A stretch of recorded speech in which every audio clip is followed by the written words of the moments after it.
But I can't, for the life of me, figure out how you can say you're fiscally responsible if you vote in favor of $3.7 trillion when your country doesn't have it. I think it's immoral, not just wrong economically, I think it's immoral to put that kind of a burden on our kids and our grandkids. A baby born today is $44,000 in debt before he or she ever takes his or her first breath. I think that's immoral. And I can't understand for the life of me what a blue dog Democrat possibly is. A lapdog Democrat for Nancy Pelosi is what that is. And let's also keep in mind that his wife, Stephanie Moore, has said that she's in favor. She supports his voting. That she would have voted that way. She said she would have voted for Obamacare. That she supports Obamacare. Now, every week I have to listen to these talking heads on television say, oh, but the Republicans have no new ideas. I mean, if Juan Williams was prevented from saying that on Fox, he'd have nothing left to say. So let me give Juan just a quick little primer. We tried it George Bush's way. George Bush's way was to, and let me stop myself there for a second and say this. I think that George Bush will probably end up being a Harry Truman. I think he will be a Harry Truman of our generation. There is a great deal of vindication that is deserved this man, and for the rest of our lives, I think we owe him a debt of gratitude for protecting our country.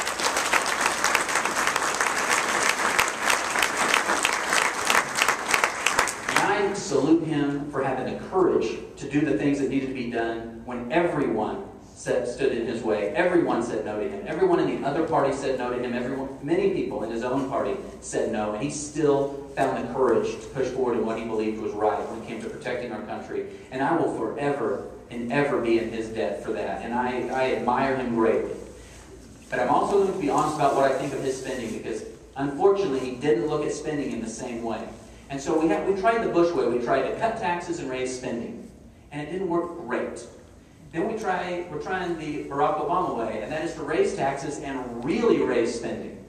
And that's not working so well either. So Juan, here's something new. Let's try cutting taxes and cutting spending. That's the only way we can give the power back to the American people. That's the only way we can grab our own liberty and have control of our own economic destiny.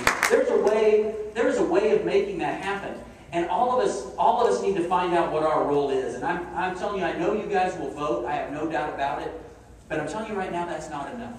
You know, when King George decided that he could choose winners and losers, when he decided that he knew where you should buy your tea from instead of where you wanted to buy it from, I mean, really, that's what it was about. When he wanted to make sure you paid his taxes by having to stamp everything you wanted to own, he wanted control of those lives. That's what he wanted.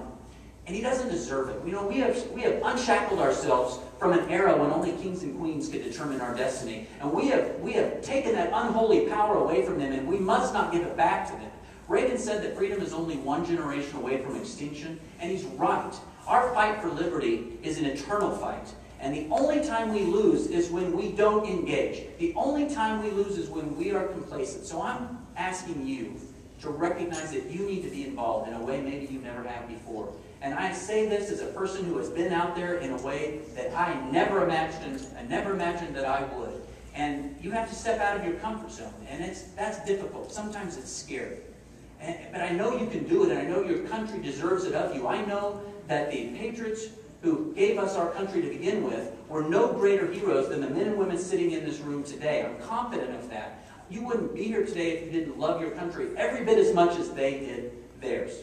You wouldn't be here today if you didn't love liberty every bit as much as they did then. And let me share this with you. I'll leave you with this, and I'll let you go on and have a great afternoon. During my medical practice and training, there are many experiences that I've had that anyone would have that are really life-changing. It starts becoming not just what you do, but who you are. And sometimes we're asked to do things that we're just not comfortable doing, but we know we have to. The first baby I ever delivered, and I have to say, I've taken the oath many, many years ago, and it's as true to me today as it was then. And I know the joys and pain of that oath better than I ever thought I would. I know the profound honor of delivering new lives into this world, and I've been humbled trying to stare into that unflinching face of death. And it's in those moments that I ask myself, what if? What if I had known this, or what if I had done that? Could I have made a difference? And I think maybe some of you have asked yourselves that same question, what if? What if I got off the sidelines right now? What if I got involved? What if I stood up for my country?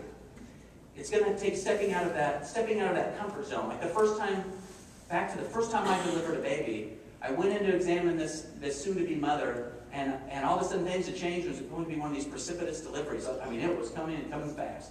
And I had never delivered a baby before. And, you know, my heart's pounding away. And my first inclination is to go get the real doctor. And I knew, though, that the obstetrician and the residents and fellows working there were actually wrapped up. There were 2 emergent cases going on, C-section cases going on. And I was all this young mother was going to get.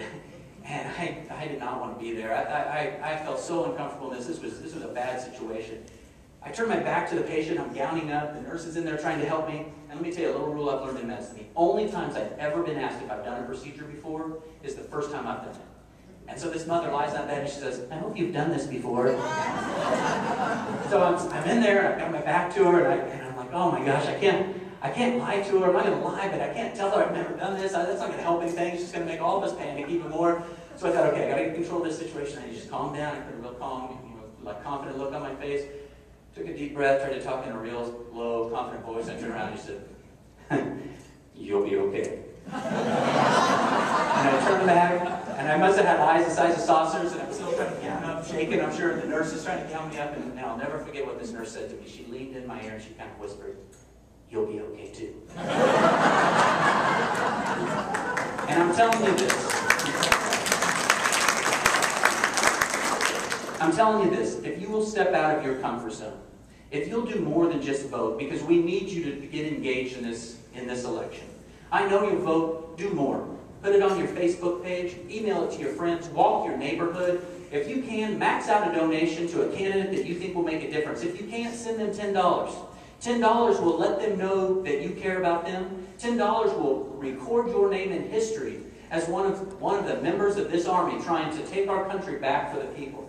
If you be your own digital precinct captain, put it on Twitter, put it on your blog, whatever it takes. Get involved. Go to rallies like this. Give encouragement to candidates. When you talk to them, encourage them along. Send them an email sometime and just tell them you appreciate them being out there doing what they're doing.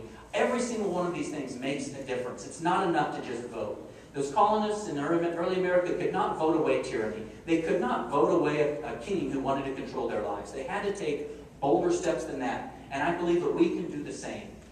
We are the proud heirs of those patriots who came before us, and we must be as worthy in our hour as they were in theirs. Because today we have our own rendezvous with destiny. And I realize that every Goliath story seeks its David. But this is something so much more. This is an army of Davids. You are the army of Davids. And we will not go silently in the night. We will not back down. We will change this Congress. We will change this country. And with the righteous winds of liberty at our backs, we will change the world. Thank you all. God bless you. Thanks for coming.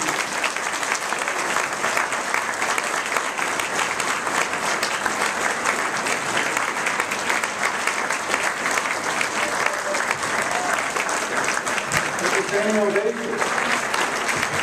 Dr. Wolf, thank you for everything you're doing as our fellow citizens on the damaging big government policies that we have. Folks, we're not done. But first of all, I want to say that Dr. Wolf's comments are obviously inspiring, very educational. That's what we're all about, is educating folks on issues. But I do want to say that I remember being, I don't know exactly how old, 10, 12, maybe I was even 15 years old. But I remember being, and I think the word is, I hate using this word, but sucked. I remember being sucked into a television show where I had to, I don't know, for at least an hour stick around and wait for something that turned out to be a fraud. Dr. Wolf talked about how some of the press have called him a fraud. Well, I remember waiting around for an hour to find out where that darn Al Capone vault was. Now, Geraldo was a fraud. So he needs to watch what he's calling other people, because I remember that real well. How many of you all remember waiting to see that, stone and dust? So Mr. Geraldo, Mr. Rivera needs to watch what he's saying. As I said in my opening comments, November is coming. Americans for Prosperity is all about educating our fellow citizens on where candidates stand on issues. And to take that education, to take that information and encourage folks to contact their candidates. Tell them not to support these big government policies. Tell them that regardless of where they stand on issues, they will remember in November.